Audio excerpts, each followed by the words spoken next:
La diversité des paysages terrestres. Essayons de comprendre comment les paysages se transforment. Alors de manière très simple, nous allons prendre deux exemples. L'exemple du mont Pelvoux, qui est situé dans les Hautes-Alpes. Alors Hautes-Alpes, ça fait déjà penser à des sommets importants. Et le village d'Opedette, alors aux abords du village d'Opedette, donc qui est situé dans les Alpes de Haute-Provence. Bon, on va voir que les paysages se ressemblent un petit peu, mais il y a quand même des différences. Quelles sont ces différences? Donc que l'on passe dans les hautes montagnes vers les plaines, des plaines vers les montagnes, les paysages sont très divers. Alors on parlait de biodiversité chez les êtres vivants.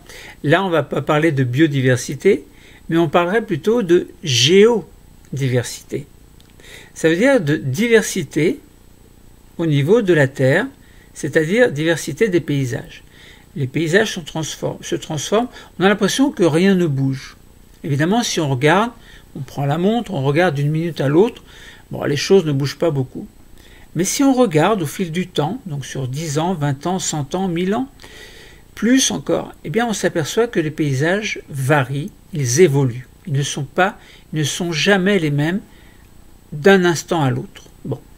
Et ce phénomène est amplifié lorsque le temps et l'espace augmentent de manière très importante. Le mont Pelvoux, si on regarde une photo, village d'Opedette, eh bien mont Pelvoux, on n'a pas de données. En fait, on regarde simplement, on a l'impression qu'il y a des altitudes qui sont peut-être comparables par rapport aux deux photos. En réalité, il n'en est rien. On verra que le mont Pelvoux a une hauteur beaucoup plus importante que ce qui est situé à Opedette. Bon, on voit des sommets, mont Pelvoux, on voit de la neige, donc ça veut dire qu'il fait froid. On voit du gris, etc. Donc ça veut dire qu'il y a un certain type de roches, mais quelles sont ces roches? On ne peut pas le deviner si on n'a pas d'informations plus importantes ou si on ne s'approche pas pour prendre la roche dans la main et dire eh bien là j'ai une roche sédimentaire, là j'ai un granit, là j'ai un basalte, etc. Région d'Opedette, c'est pareil, on a l'impression que, alors comme dans le mont Pelvoux, il y a une vallée, on a l'impression qu'il y a de l'eau qui coule au milieu, bon on ne voit pas très bien.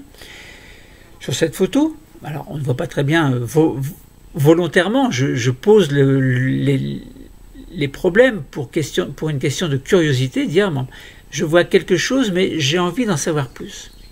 Opedette, on a l'impression qu'il y a quelque chose qui est creusé, un paysage qui est relativement chaotique, bon, pas très rassurant d'habiter là-bas, du moins d'après la photo. Alors on essaie de comprendre un petit peu mieux en utilisant ce que l'on appelle un système d'information géographique, donc SIG. Donc en ligne, on peut avoir un site que l'on appelle Géoportail. Alors on peut choisir une localité et tracer par exemple un profil topographique de la région souhaitée. Donc là évidemment il s'agira de tracer le profil topographique de la région du Pelvoux et de la région d'Opedette. Donc vous tracez ce profil, pour cela sur le système d'information géographique, vous avez des outils qui vous permettent de tracer ces profils. Alors en parallèle, évidemment, vous affichez la carte géologique, vous essayez d'identifier les roches, vous tracez le profil à l'aide des fonctionnalités du système d'information. Alors, si possible, vous choisissez un endroit où il y a une vallée et vous choisissez ce profil de manière à ce qu'il soit perpendiculaire à l'axe de la vallée. Puis vous repérez les cours d'eau, vous faites de même pour différentes localités et essayez de vous concentrer sur la région de Pelvoux et la région d'Opedette. Donc faites ce profil et regardez, comparez avec moi. Alors, on a dit tout à l'heure, on peut regarder le type de roche. Alors pour ça, vous avez des informations qui vous permettent de comprendre que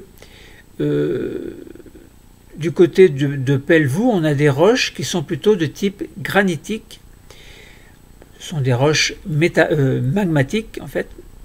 Et on peut avoir donc en fonction des couleurs que vous regardez, donc des éboulis, des alluvions, alors que dans Opedette, on a plutôt des roches qui seraient calcaires. Donc déjà, première approche concernant ces différences, donc deux paysages, deux types de roches différentes. Granit d'un côté, roches sédimentaires de type calcaire de l'autre. Après, si on regarde le profil topographique des deux régions, on s'aperçoit que Montpelvoux culmine à peu près à un petit peu moins de 4000 mètres. Alors que le point culminant à Opedette est de 650 mètres.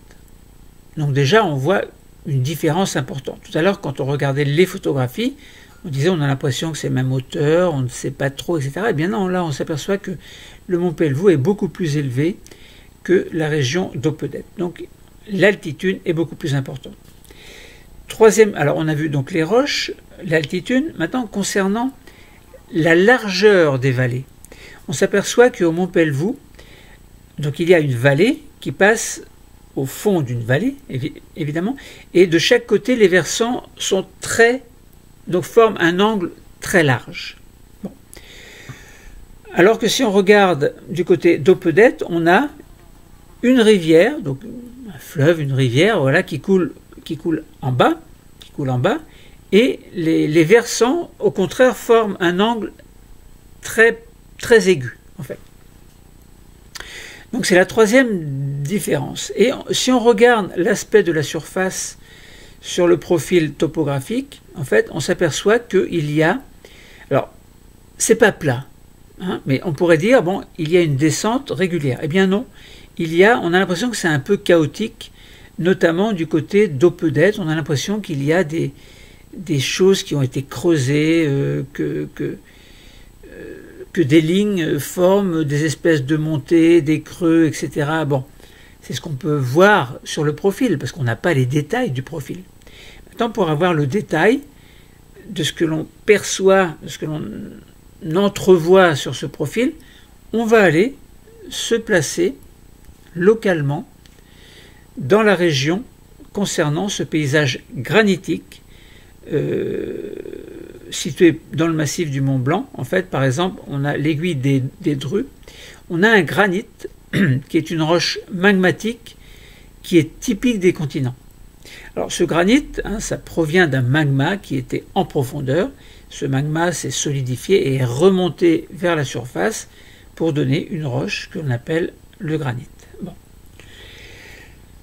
Alors, si on regarde d'un petit peu plus près, donc cette aiguille des Drus dans le massif du Mont Blanc, en fait, on voit qu'il y a des zones légendées, zones de ruissellement des eaux de pluie, il y a des fractures et il y a un talus d'éboulis. En fait, le granit, qui est une roche magmatique, subit une érosion.